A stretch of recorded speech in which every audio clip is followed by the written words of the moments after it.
کیسے جنسی ہراسگی ہوئی ہے، کیسے غائب کیا گیا ہے لوگوں کو، بچوں تک کو نہیں چھوڑا گیا، انڈر ایج بچوں کو لے جا کے تشدد کیا گیا، جب مردوں کو پکڑتے تھے تو ننگا کر کے اٹھا کر لٹکا کے مارتے تھے۔ یہ سب کچھ ویل ڈاکومنٹڈ ہے۔ اب اس پہ عالمی دنیا بھی رپورٹ کرنا شروع ہو چکی ہے، بہت سارے اس کے گواہ ہیں۔ یہ جب جائے گا دنیا میں تو امریکہ کے لیے، خاص طور پر الیکشن ایئر ہے، بائیڈن کے لیے اس رجیم کو سپورٹ کرنا یا سپورٹ جاری رکھنا بڑا مشکل ہو جائے گا۔ دیکھیں، ایک طرف ٹرمپ کے دور میں یہی عمران خان تھا جس نے امریکی فوجیوں کے محفوظ انخلا میں پوری مدد دی تھی۔ پوری دنیا سے آپ کو یاد ہوگا کہ سفارتکاروں کے، ان کے فورن منسٹرز کے فون ڈائریکٹ آتے تھے عمران خان کو کہ آپ کا بہت شکریہ۔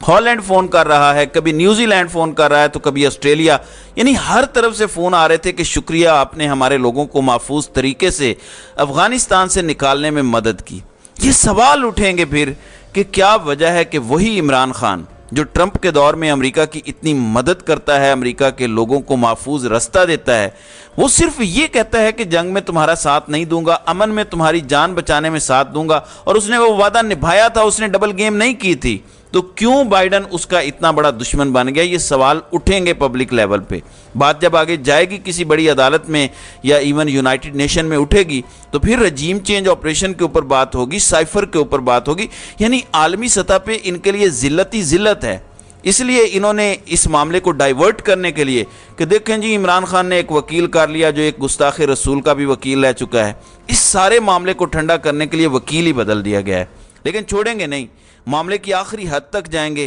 اگر یہ ہوتا ہے تو ناظرین اکرام یہ ایک زبردست اقدام ہوگا، اور آپ کو میں بتاتا چلوں اس سے پہلے کہ کوئی ملک دشمنی کا فتویٰ لگائے،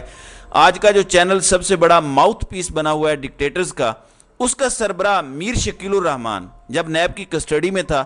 تو انہوں نے یونائٹڈ نیشن میں اپیل کرنے کے لیے بھی اسی فرم کو ہائر کیا تھا جس پہ آج گستاخ رسول ہونے کا الزام لگ رہا ہے۔ تو کوئی بھی پروپیگنڈا کرنے سے پہلے دیکھ لیں، اور میں پچھلی ویڈیوز میں آپ کو دکھا چکا ہوں کہ اسحاق ڈار بھی اسی فرم کا استعمال کرتا ہے، اس کا استعمال نواز شریف کا دایاں ہاتھ ناصر بٹ بھی کر چکا ہے۔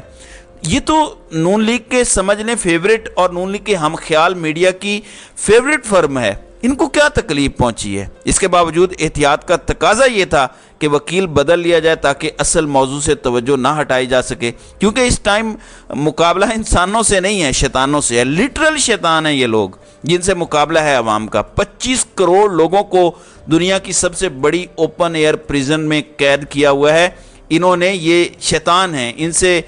مقابلے میں بڑے سوچ سمجھ کے آگے بڑھنا پڑے گا۔ ناظرین اکرام، آپ کی توجہ میں ایک اور چیز کی طرف بھی دلانا چاہتا ہوں۔ امریکہ کا وزیر خارجہ ہے اینٹونی بلنکن، کیا آپ کو پتہ ہے کہ یہ کٹر یہودی ہے؟ کیا آپ کو یہ بھی پتہ ہے کہ ڈونلڈ لو کا یہ باس تھا، جس کا مطلب ہے کہ اس کے کہنے پر ڈونلڈ لو نے پاکستان کو دھمکی دی، جس کے بعد رجیم چینج آپریشن ہوا۔ عمران خان پہ پاکستان میں یہودی ایجنٹ ہونے کا یہ لوگ الزام لگاتے ہیں۔ میں کسی مذہب کے خلاف بات نہیں کر رہا، صرف ان کی مکاری اور منافقت ایکسپوز کرنے جا رہا ہوں کہ کیا یہ ہو سکتا ہے کہ عمران خان یہودی ایجنٹ ہوتا اور ایک یہودی اس کی حکومت گرانے کے لیے پاکستان کو دھمکی دیتا، فضل الرحمان کی حکومت کو لے کے آتا، شہباز شریف کی حکومت کو لے کے آتا، آصف زرداری کی حکومت کو لے کے آتا، جس میں وہ کہتے کہ ویلکم ٹو پرانا پاکستان، تو آپ کو سمجھ لگ جائے گی کہ پی ڈی ایم کے سپورٹرز کون ہیں۔ ناظرین اکرام، یہ شخص ہے پی ڈی ایم کا سپورٹر، یہ شخص ہے نون لیگ کا سپورٹر، یہ شخص ہے شریف خاندان کا سپورٹر، یہ شخص ہے فضل الرحمان کا سپورٹر، اور یہ شخص ہے آصف علی زرداری کا سپورٹر۔ مجھے ان سے کوئی مسئلہ نہیں ہے، لیکن یہ جو منافقت کر رہے ہیں ان کا اصل چہرہ آپ کو دکھانا بہت ضروری تھا۔ اسی طرح جب یہ دوسرے ملکوں میں جاتے ہیں، خواجہ آصف کا بیان آن ریکارڈ ہے، امریکہ میں بیٹھ کے وہ کہتا ہے کہ عمران خان بڑا مذہبی بندہ ہے، ہم لبرل ہیں، ہمیں چوز کرو۔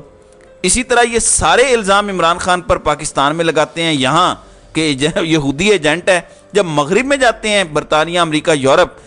وہاں کہتے ہیں کہ وہ بڑا مذہبی انتہا پسند ہے، اس کی سوچ طالبان والی ہے، وہ اگر آ گیا تو آپ کے مغربی اقدار کو وہ تباہ کر دے گا، یہ تو ناموس رسالت پر بات کرتا ہے، یہ تو بڑا انتہا پسند ہے، یہ تو رحمت للعالمین اتھارٹی بناتا ہے، یہ بڑا انتہا پسند ہے، اس نے تو نبی پاک صلی اللہ علیہ وسلم کی زندگی سمجھانے کے لیے یونیورسٹی بنا دی ہے، بڑا ہی انتہا پسند ہے۔ وہاں پہ یہ لوگ اس طرح کی باتیں کرتے ہیں۔ پاکستان میں لوگوں کو چورن بیچنے کے لیے کہتے ہیں کہ یہ یہودی ایجنٹ ہے۔ خود کس کے کہنے پہ حکومت گرائی آپ کو میں نے بتا دیا، کس کے آرڈر پر پاکستان میں رجیم چینج ہوا میں نے آپ کو بتا دیا۔ فیصلہ آپ لوگ کر لیں کہ کون ایجنٹ ہے اور کون سچا لیڈر ہے۔ تو ناظرین اکرام، آپ کی اس ویڈیو کے حوالے سے کیا رائے ہے؟